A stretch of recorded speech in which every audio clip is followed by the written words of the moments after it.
Hello and welcome. I'm Helen Cummins and this is Mallorca Living, a space dedicated to those who are dreaming of making Mallorca their home. Today I'm delighted to welcome Nina Moons, originally from Austria, who moved to Mallorca in 2020. We're going to hear more about how to create a wonderful life here in Mallorca with a young family. Let's dive in. Nina, you're very welcome. I'm so happy to have you here. Thank you so much for having me. Yeah, it's a pleasure. It's a pleasure. So we met actually back in 2020. Yes. And I'm really interested to hear about your journey since you moved here. Yeah. So let's say in a sentence, could you tell me how do you feel your life is here in Mallorca? I really like the Mallorquin sentiment of poc a poc.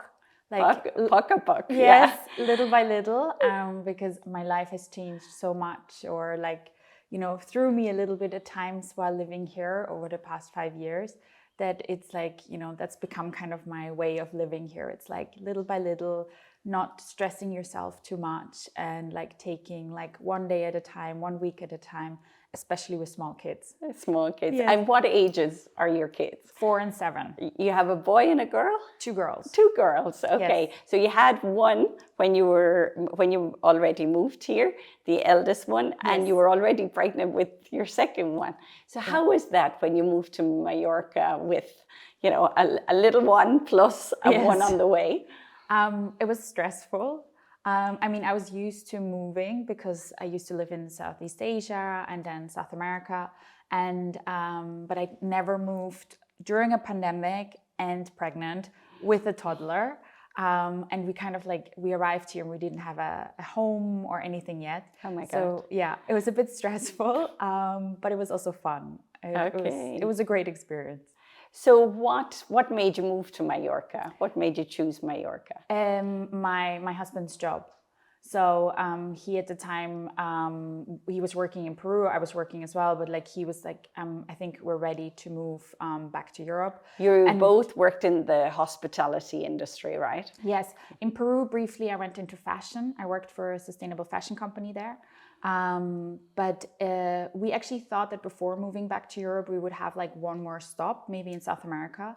But then the pandemic happened, and it was the first time that we realized that if something happens back home, he's from Belgium, I'm from Austria, we couldn't just get on a flight and fly over to our families. And that made us realize that we actually wanted to be a lot closer to family. And then also having kids, we didn't want them to see their grandparents only once or twice a year.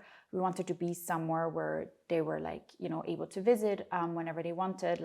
Their birthdays are coming up now in February, so the family is flying over, and it's so much easier. Yeah, of course. Yeah. So you worked in the hospitality industry for a very well-known hotel, a luxury brand. Yes. And you had your husband had the opportunity to move here and accept a role in one of the hotels on the island, right? Correct. As the general manager.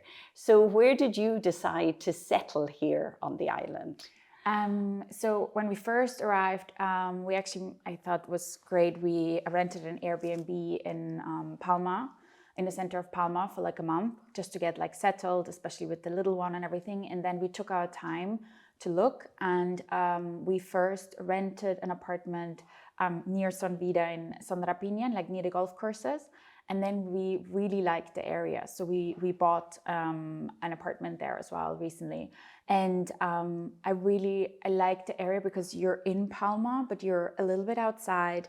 You're surrounded by green. I can go on a hike with the kids, and in 10 minutes I'm in the mountains.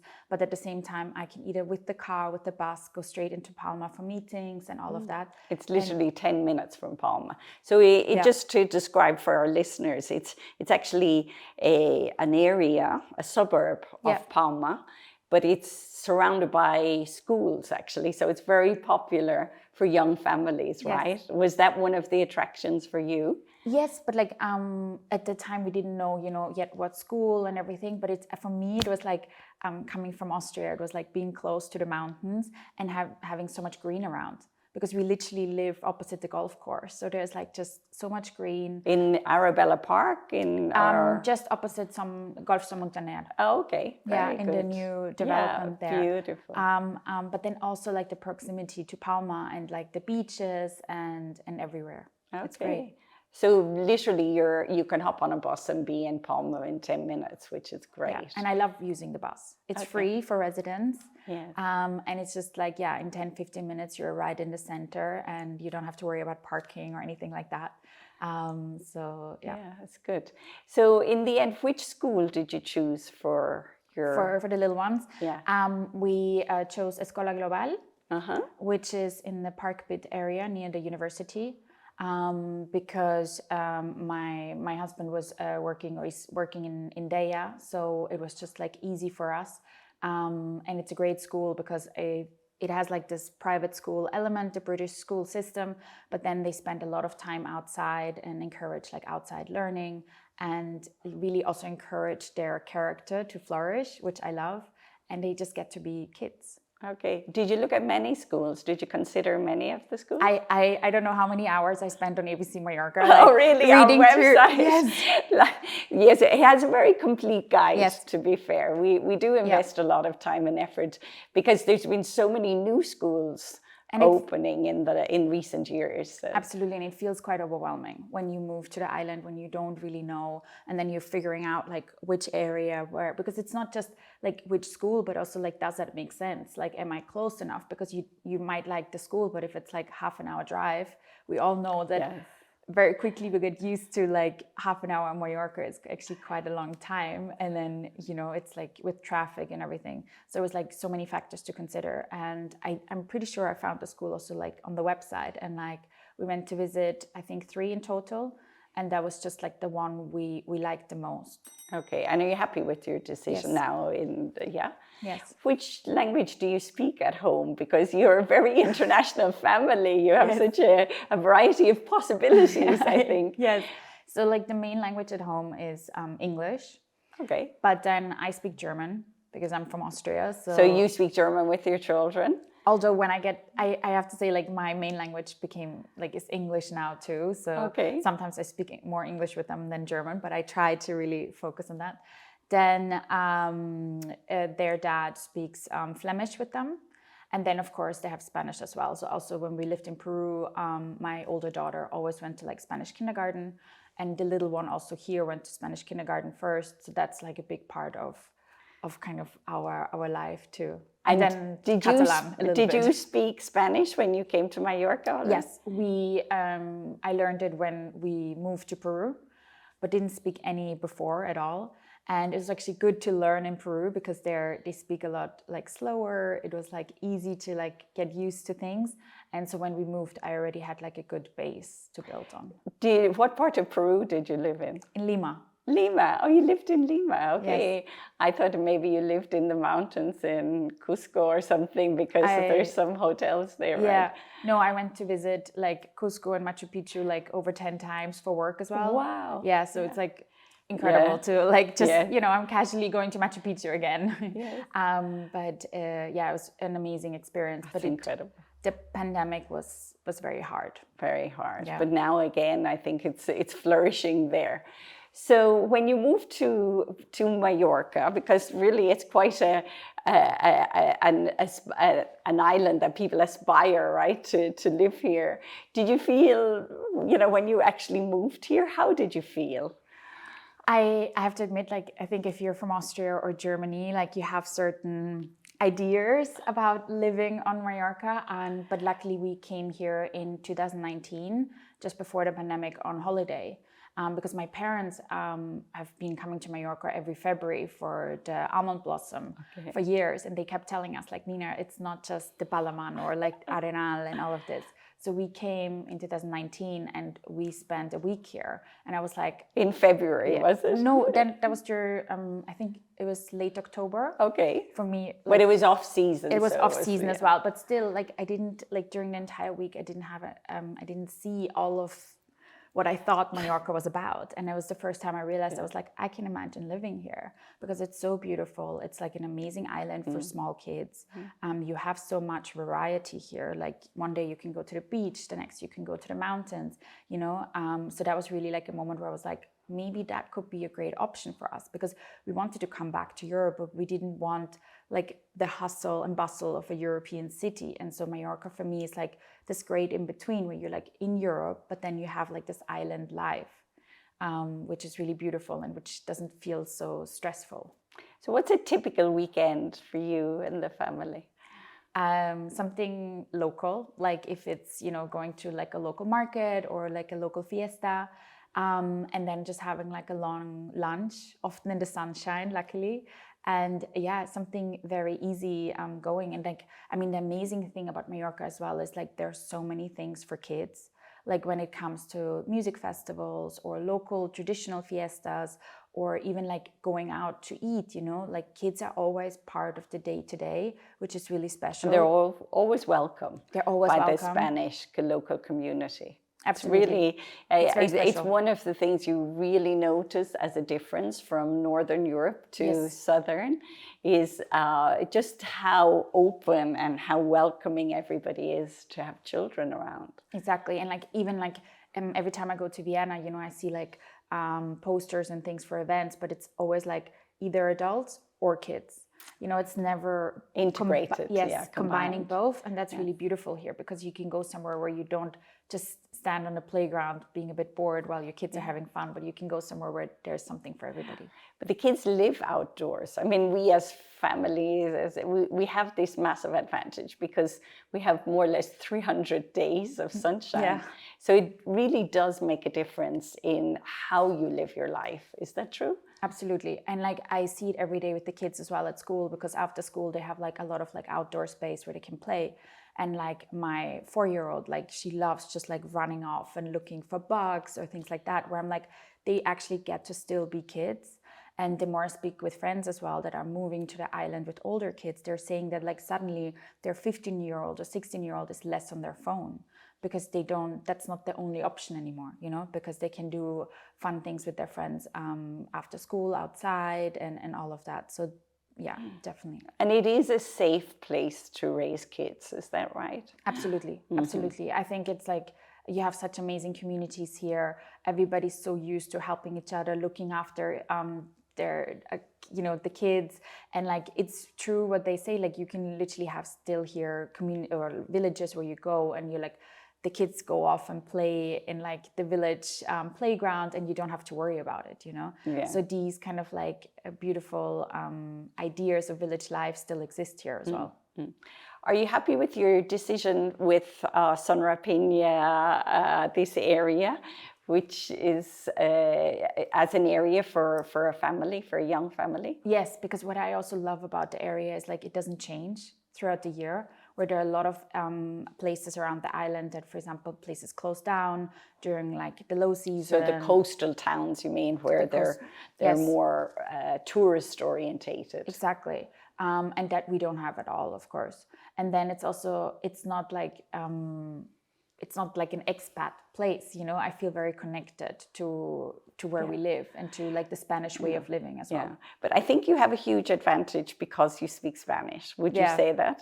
Absolutely. And I would also recommend that to everybody moving here to start to encourage people to really start speaking Spanish. It is like a key that opens the door to life here. Would you agree? Yes, absolutely. And especially when people know that you're trying. Like, it doesn't have to be perfect. Of course, it gets easier the more you can speak and the more you can, you know, express your wishes, or but it just makes life so much easier. And I think it's essential for me. Like, even when I lived in Asia, I always tried to learn a little bit of the local language, which was a lot harder there because you couldn't read them most of the time. But I always tried to at least, you know the numbers, or like how to negotiate at the market and things like that. Yeah. So you really are an amazing woman, though, I have to say, because not only are you raising two children, young children, and all that involves, but you decided to set up a business here on the island. And I'm really excited to hear more about this business. But first, what was the initiative? Why did you think there was something missing on the island? So I think from living in Asia, in like small towns and everything, I was so used to community. And there you didn't need a website or anything, because you just like talk to each other and be like, okay, there's this happening on Friday, we all meet there, because there wasn't much else going on. Because I lived in Laos and Cambodia and like, you know, not the metropolitan cities. And then when I moved to Lima and then also to Mallorca, I realized that especially with kids, I just love to have plans and I love to have like know what's going on. And the more I spoke with people on the island, I was like, how is it possible that we don't have like one place to go to know just about the daily, you know, happenings, you know, where is live music or where is the village fiesta like happening right then and there. And like, of course, life here is a little bit more last minute than maybe in Austria. But I was like, there has to be, you know, a way. And the more I spoke with people about it, they were like, yes, please. I mean, we would love to have a website for that. And then I was like, maybe that's something I should do, you know. And when it was really the first time when I had many business ideas before, but the first time when I talked to people about this idea, they were like, please do it. And every weekend I didn't do it, I was like, I wish it existed, you know, because it just makes life so much easier if you know what's going on. And so that's But it's challenging, because after 23 years of running ABC Mallorca, I know we have definitely worked hard at that in the past. To get the information, it seems to be very difficult. Yes. Why is that? I think that even like the local information that you get is often something you have to triple check. Like even, I mean, you get at the beginning of the year, like you get a calendar of all like the fiestas and everything, and still you can't 100% rely on it. No, because things change and then nobody actually advises you, and then you're there publishing information which is actually not correct, which is more frustrating than not publishing it at all. Exactly. And I had to learn that as well, because when people be like, oh, I'm coming, you know, in April, please tell me everything that's going on. And I'm like, no, it doesn't work like that here. No. So you set up the Calendar Mallorca. Yes. So tell us, what is the purpose of the Calendar Mallorca? It's basically like your one go-to for all website, Instagram account as well, but like mainly focused on the website that has like all the daily activities and events happening on the island. So I always say I try to have like the best of what's happening. So, I mean, there will always be other events and all of this, but I'm really trying to have like the best of what's happening that day. Yes, it seems very curated what you're doing. So how do you manage that? So you select which events? Yeah. So I try to think about like, what's the purpose behind the event? You know, is that really something that I would like to go to? And like, I really founded also the website for people living here. I didn't really, of course, I love it when people visiting use it, but it's really for people that are based in Mallorca, that are local. I have now a lot of like Mallorquins that are coming back to the island that are like, oh my God, it's amazing because I finally know again what's going on, which is for me the best compliment.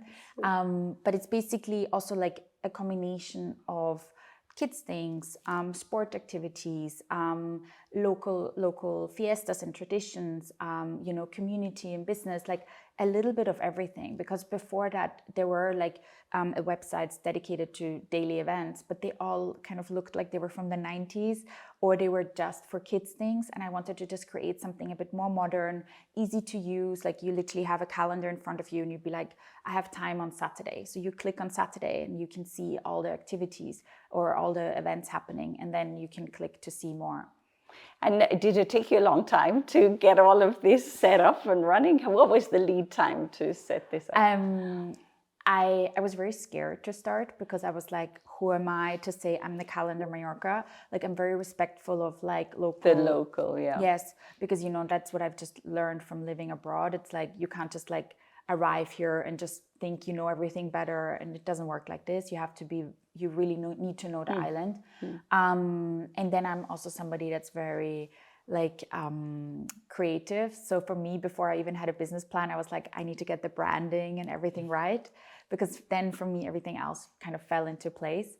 So I started, I think in 2023, to develop kind of like the logo, like the colors, the kind of feel of it. But then I didn't do anything for a while because I was, as I said, I was a bit scared to do it. And then on the 1st of February, so our 2-year anniversary is coming up, because in 2024, I was just like, I'm just going to start. So I started, that was my first post on Instagram. And then I worked with somebody on the website. I took my time because I really wanted to create something special. And yeah, it just kept growing from there, because I started it as kind of like a side project, because I didn't know if, you know, how people are going to react. Yeah, but like it was from the moment I started, people just started signing up for updates, to know when the website launched and all of this. And before I even had a website, I had like 800 people. 800 people signed so up. That was a significant vote, yes, for the Calendar Mallorca. Yes. And how did those 800 people find out about it? How did they know? People, like, it was amazing, because it's just like, still now I don't do any like Google ads, Instagram ads, nothing. It's just organic, like word of mouth. Like people are talking about it, their friends are visiting, they're like, you have to sign up for this, or somebody's moving here and they're like, you have to follow this website and this Instagram account. So I've been really lucky to find this kind of like niche.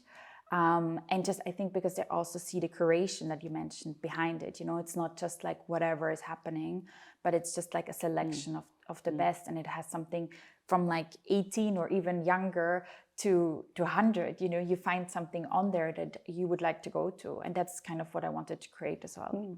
And I think you're quite like a bridge, if I understood right, from what is local to translate it and explain it for the foreign community. Is that fair to say? Yes, absolutely. And that's also what I try to do. Like, because I'm like, I don't just like, there were Instagram accounts that would just share a flyer and be like, this is happening.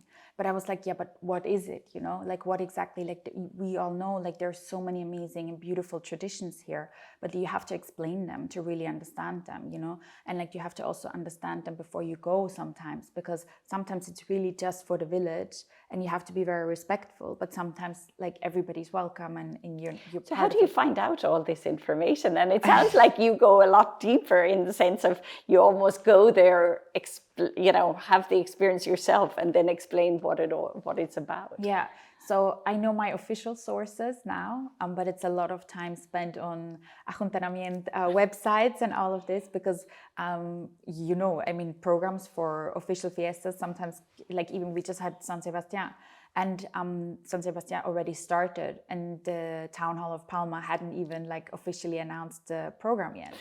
So it's like, you know, you have to be very quick and you need to know where to look. So that's for all the official things.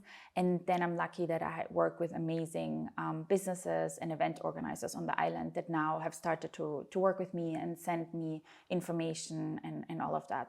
But it has to, as I said, like it has to be something, you know, I'd rather say no to something that I don't feel 100% is aligned with the calendar than just have like a website filled with things that I wouldn't go to myself.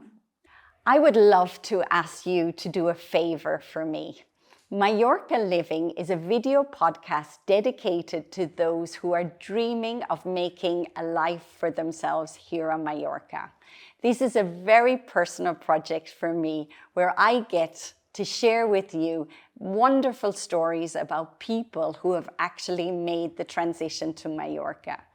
I would love to ask you to subscribe to this channel, because it helps the channel grow and it makes sure that we continue to grow and prosper and reach as many people as possible who are interested in making Mallorca their home. Thank you so much for subscribing and liking and sharing your comments. We love to hear your thoughts and your feedback. Thank you so much. Can you tell me what's a typical day for Nina now with your business, your family? How do you manage it all? It starts with like getting my kids out of bed, which is always a process in itself.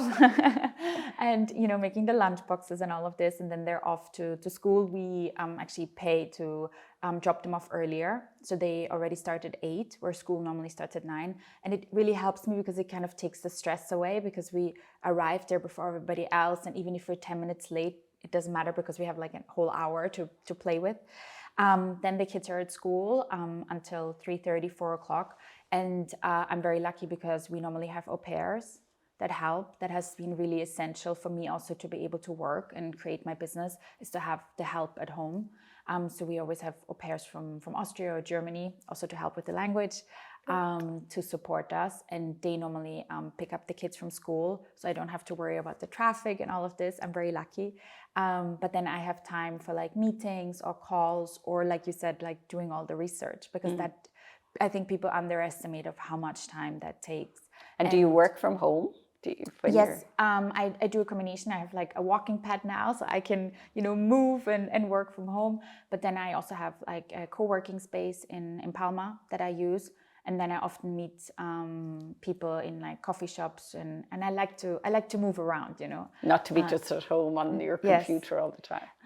And then the kids come home from school. They often play at school after, and then they come home and I'm cooking dinner, and the whole bedtime routine starts. And then I'm often again like on the laptop working at night when the kids are in bed. I remember those days. I did them for years. Yes, I can imagine. Yeah, I'm so sure. It's a really full day. So it's literally from early morning, late in the evening, and then in between doing the work. So you seem to be very motivated, very driven by this. What is it that's your passion for this project? I think it's community.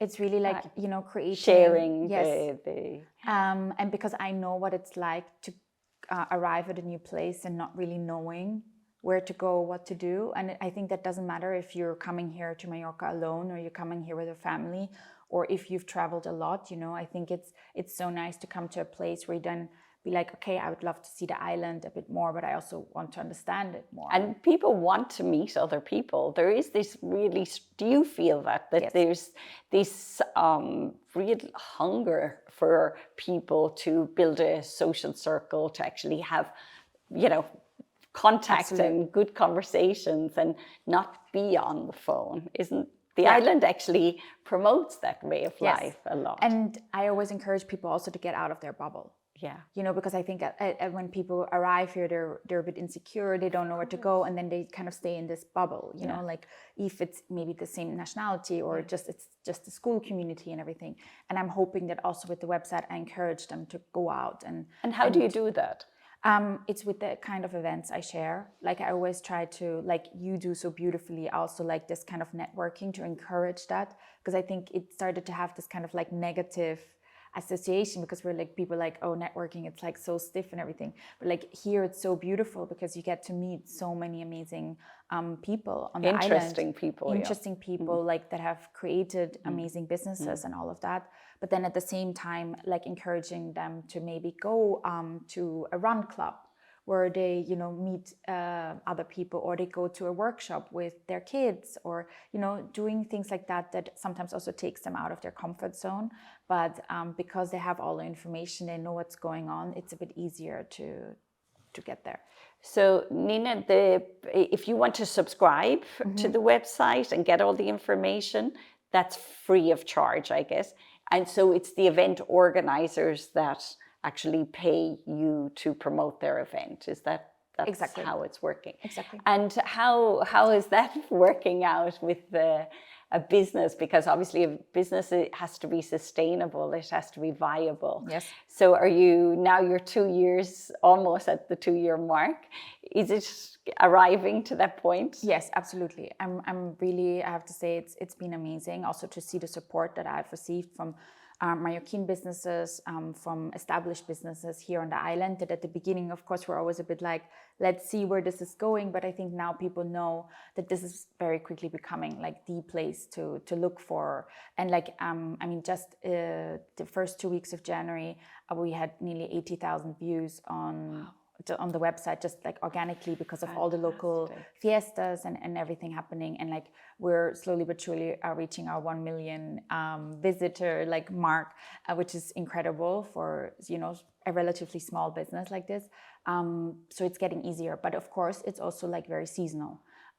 It doesn't mean that I'm only busy in the summer because I work with businesses all year round. But then, for example, January, it's a little bit slower because people are just coming back from all of like Christmas, New Year's. There are a lot of local events happening, but then businesses are taking their time to see, you know, what are their structure going to look like for the year.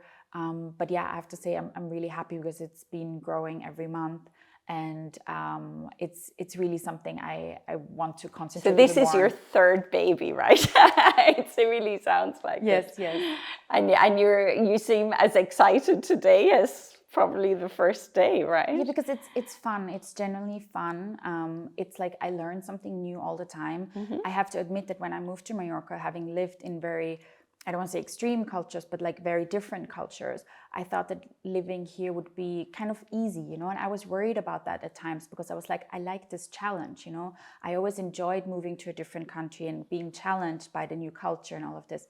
And I thought that would like happen a little bit less here because I was like, you know, Europe, Spain, I know it and all of this.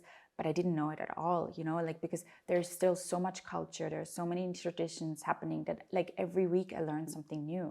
And that's really, really beautiful. And I love that. And like even while I'm writing the descriptions or like explain the event, I'm learning something new. And that's... Well, I have to compliment you because from what I've seen on your website, I do feel on two fronts you do a great job. One is the aesthetic. Thank you. So you can see that there's somebody there with a kind of marketing, graphic design, appreciation for how things look. Yeah. And I also have to say that the content, from what I've read and what I've seen, it's very well researched, it's very well presented, and definitely if people use your website as a source, they are going to gain so much from it.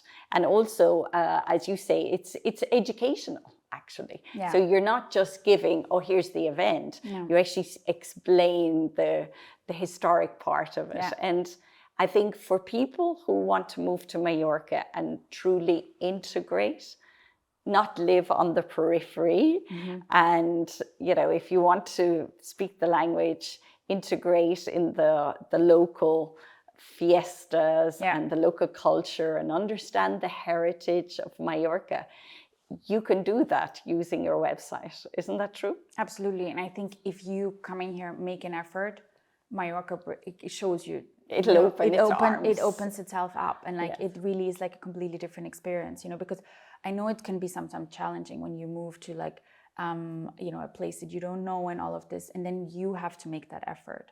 But then you get so much back in return. Absolutely. And that's really beautiful. Yes. What about the people you've met since you've started this project? Because I know in my experience, I've been running the HC conscious business community now for, well, previously was ABC business community. And we've been doing that for 20 years this year. Incredible. And it's incredible the amount of people I meet every month. It's wonderful. So I'm sure you're now in a similar situation with all the events you attend and people you meet. It's my favorite part, honestly, like meeting people and like hearing their stories. And like at the moment, I'm really like kind of obsessed with like all the young Mallorquins that are coming back and like establishing businesses here with like in what different age spaces. Group? I think it's like more the like 25 to 45. There, I've met just recently like a lot that have come back. They left the island, traveled, worked, got some experience, and now they're coming back to open businesses here. Yeah. Amazing. And so I just love their perspective on things, and like you know, seeing what they're like they've seen. For example, a friend of mine opened kind of like a soul circle spinning place in Palma because he lived in Barcelona for a long time, and he was like, there's so many there, why don't we have it here? And then he didn't just open up, but he made it just like this beautiful place, you know, where I love to go every week now. And you know, talking to these people and like hearing what they say, and then also of course like the most beautiful thing is like when they tell me that they've used the calendar coming here and feeling, you know, more part of the island again. But then also learning through them, like where do their families live on the island? Like what are the traditions that they're used to, and like becoming part of that as well. It's really, it's amazing. And like just I mean, how many places are there in Europe where you get to meet so many different people? Yeah, it's so rich. It's such a rich mixture of people from all over the world. It's one of the reasons I think I always say I can't live anywhere else, because we're so used to, know, at a dinner party that you have like maybe 10, 12 different nationalities. Even Yes. in our own team in my office, we are such a mix of different cultures, different perspectives. And this is wonderful. And it's amazing for kids as well, because I mean, like I speak, 3 languages every single day, and they just get so used to it. Like I remember like 2 years ago, we went to Austria, and my daughter was on the playground, and she was like, why is this child only speaking 1 language? Oh, really? And I was like, because normally when you're 2 or 3, that's pretty normal. And she was like, no, but I speak this, and this language. And I'm like, yes, that's, you know, Are your children learning Mallorquin? Yes. And that's really good, no? If you're living in Mallorca, it's because sometimes people feel, oh, it's not a valuable language because outside of Mallorca or the Catalan area, you're not going to be able to use it. What's your view? I think, I have to admit, one of the reasons why we chose an international school was because it was just too hard for us to add Catalan as like the 5th language. So we said, okay, we're going to concentrate on that. But they have to have Catalan there as well. I think they have minimum of 2 hours per week, which is really important to me, because I always tell the kids, we live in Mallorca. Catalan is part of the culture where we live. And I think it's also important for them to just feel connected to it. And I don't speak it, but I'm learning to read more and more, just because all the event programs are often only in Catalan. So I'm learning like certain words and things. And I think it's a great language with amazing expressions, like, you know, the poc a poc, and like the things that describe life so beautifully, like sobremesa, like these kind of expressions that you have here that are like, just like explain life so much better.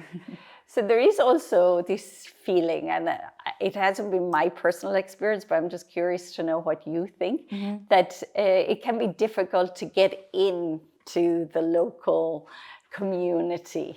Is that your feeling? Yes, it's true.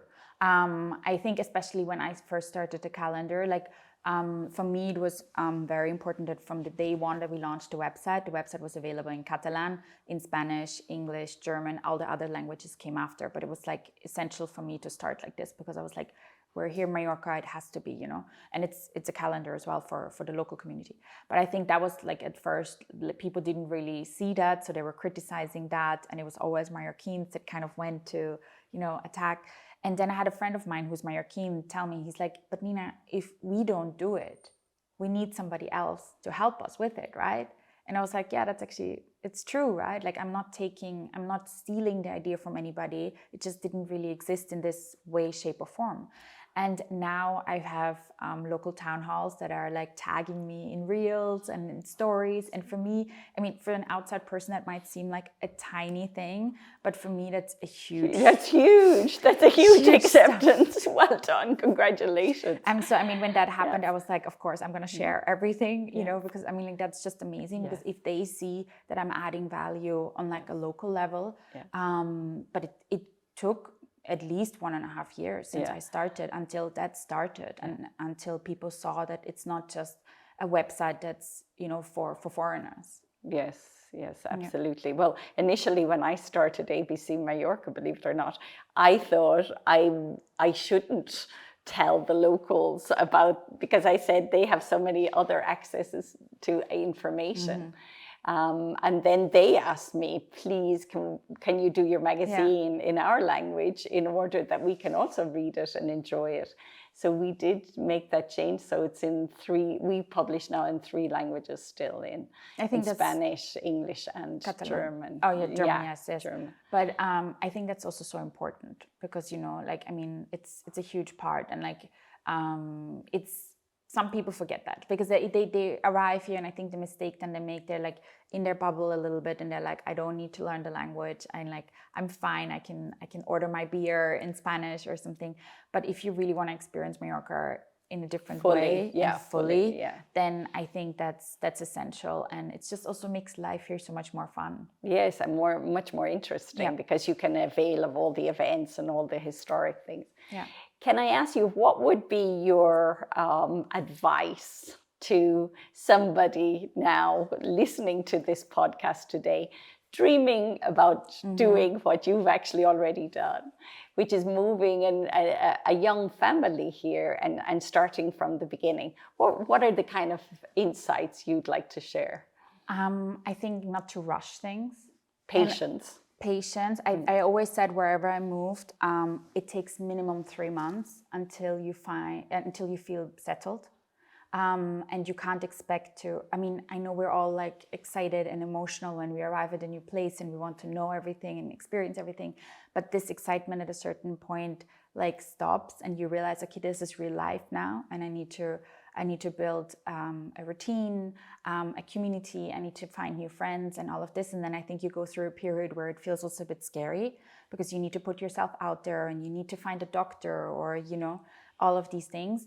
But then normally around the 3-month mark is when I feel often a lot more settled, more like, okay, I've arrived, and also started to make friends and all of this. So I think it's like the rush and this kind of really like bok like mindset, I think applies to so many things, step by Yes. step, yeah. Exactly. Take it step by step.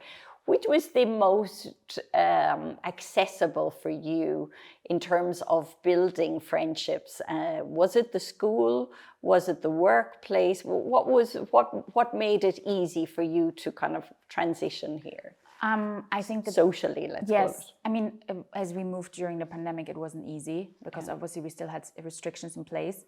But school for sure, number one, because I think you immediately, especially if you choose the right school, you are surrounded by people that have a similar mindset, or like that have similar values as you, and then you just connect on like through the kids and everything. So I have like now friendships that I know that even if I would move from Mallorca in 10 years, whatever, they would stay with me for a very, very long time. And I feel very fortunate, because those are people that I might not normally have come across if I lived in Vienna.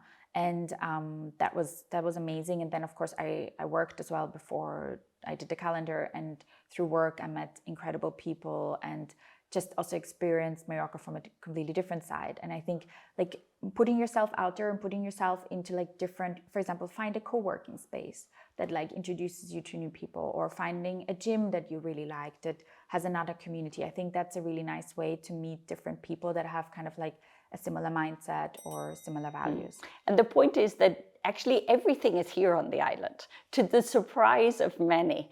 It's a small island, but it offers so much diversity. So really, whatever your interest, you're probably going to find a club here, or is Absolutely, that true? absolutely. And because you know, from like paddle obsessed to, you know, the gym, the tennis, for the kids as well, the opportunities you have, the classes that are available for them, the different sports that they can try, or different, you know, activities there's something for everybody. And it's like, it's such a diverse island. You just have to know where to look and who to contact. But then it's beautiful, because I mean, where else do you have that?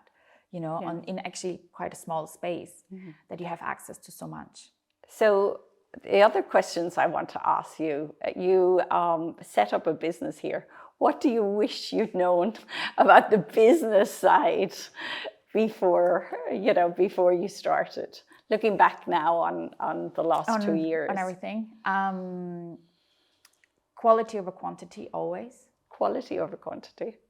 An important value in our slow living ethos. Okay. Yeah, Why do you say that? Because at the beginning I wasn't yet sure. For example, I was promoting retreats, but I didn't really feel comfortable, because I didn't know, because we all know like retreats here have so many aspects, like where it is, who is involved, and all of this. And I just learned that sometimes it's better to refuse business, but then be 100% confident in what you're promoting. And that's really something that I do moving forward. There are amazing opportunities that I could always say yes to, but that are maybe not aligned with my values and what I want to transmit.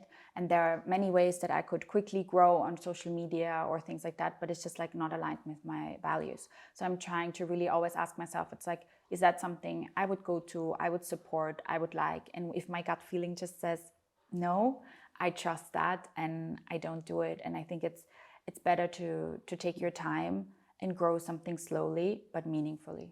What about the bureaucracy here? It comes up a lot in this podcast about Mallorca living. What do you think? I think because I lived in Asia and South America before, I was quite used to it. You did your apprenticeship when you were there. So it wasn't like a huge surprise to me. I mean, it sometimes still does when I'm like, what do I need like a stamp for or like a form for or things like that. Of course. So you're patient with all these processes. Yes. And again, having the language makes a huge difference, right? Oh, yes. But I mean, I still get challenged, like having to go to, whatever, ajuntanamiento or something and like trying to understand something. Like, for example, my daughter's birth certificate, when she was born, they wrongly put male instead of female. Oh. And you would think that's quite a difference. And like I was checking everything. I was checking her name, her date of birth, but I didn't check her the genders, because I was just like, assuming everything was going to be right. And like just changing that was such a process where you're like, could you not just like make a change in the system and print a new? No. It had to. Now she has a birth certificate that basically says male, and on the side is a small note saying no, it should be female. Oh wow! So I'm hoping, we'll see. But it's like little things like that, of course, and it doesn't bring you anything if you're then getting angry or start shouting or anything like that. Like in every aspect of life, it doesn't. You need to take a step back, take a deep breath, and be like, okay, how are we gonna solve this now? What's the best way to do this? And then just move forward. Move forward. What advice would you give again for people with a young family, particularly? Because I think there's one thing is if you move here yourself as an adult, but when you also are responsible for little ones, you always feel it that much more. The risk of making a move into a new country, new location. You've done it now many times, so what advice would you give? That it's going to be a very emotional journey, and there will be moments where you probably are like, what did I do? But that shall pass too, and it's going to be, as I said, I think like the first 3 months are very stressy, probably. Yeah. Yes, especially with small kids, because you're moving them somewhere. Then depending on how old they are used to a certain routine. They're used to seeing certain people around them, and they suddenly don't have that. And then to really like have also maybe the opportunity to work less or have less stress in your life, and being like, okay, this is gonna be like maybe like 3 months, 4 months now that are gonna be hard, and there are gonna be moments where we're incredibly excited and we're like, we can go to the beach today, but then the next we're like, oh my god, I need to find a pediatrician, and it's gonna feel like daunting because you don't have the contacts that you used to. But then to really know that and be aware of that, and also know that there will also come a point where you'll be like, where friends are then asking you for advice and where should I find this and all of this, and then you're suddenly like, oh, now I'm the one that's like telling them. So I have the benefit from all the research and so on. Exactly. So finally, Nina, where do you see yourself in the next 5 to 10 years? Hopefully still in Mallorca. Is that your dream, to stay here? Yeah. Have you found your place, you think? Yeah, I mean, it's a bit, as I said, like I've gone through a lot of like things over the past 5 years, like moving here, then suddenly having 2 kids. I had some health things happening. I'm also like, my husband and I are separated now, like, so there's a lot happening. But I'm really like, I think there's no better place to go through all of this than here, because if I need to quickly go home to see my family, I can do that. But having small kids, it's just for me the perfect place, because they spend so much time outside. They have wonderful schools here. There's great healthcare, all of that. So I'm really hoping to just grow the Calendar Mallorca and like just make it bigger and better. And well, we really hope you do too, because it fulfills such an incredible need on the island. Yeah. And nobody's been really brave enough, or maybe some people have tried but didn't succeed. But I think you're well on your way to getting there. So I wish you every success for the future. We would be delighted to support you in any way, because there is a lot of synergies between what we do do, what you do. Absolutely. So I really hope that we can support each other going would love forward. that. And I really wish you on all fronts Thank you. all the best for the future. And I want to thank you for being here. But before I let you go, we do have our little quick fire questions, which I want to ask you. Yes. So for you, beach or mountains? I'm from Austria, so I have to say mountains. Mountains. Sunrise or sunset? Sunset with a good glass of vino. Okay. Summer heat or winter calm? Winter calm. Yeah. Siesta or fiesta? A little bit of both. I think you have to be a fiesta girl, though, with your calendar business. With a little siesta before. Okay, good idea.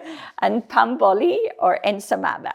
Pamboli. Okay. And North Coast or South Coast? North Coast, because I love the hikes there. Yeah, Yeah. the hikes are amazing. Yeah.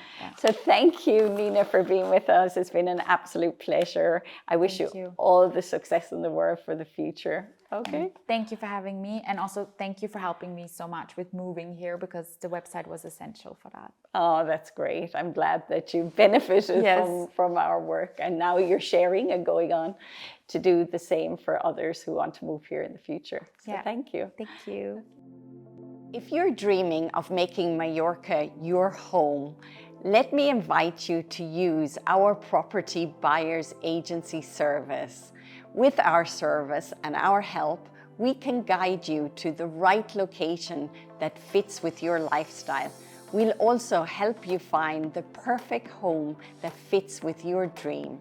Contact us today for an online consultation or book an appointment and come and see us in Palma. We would love to help you make your transition to Mallorca a reality.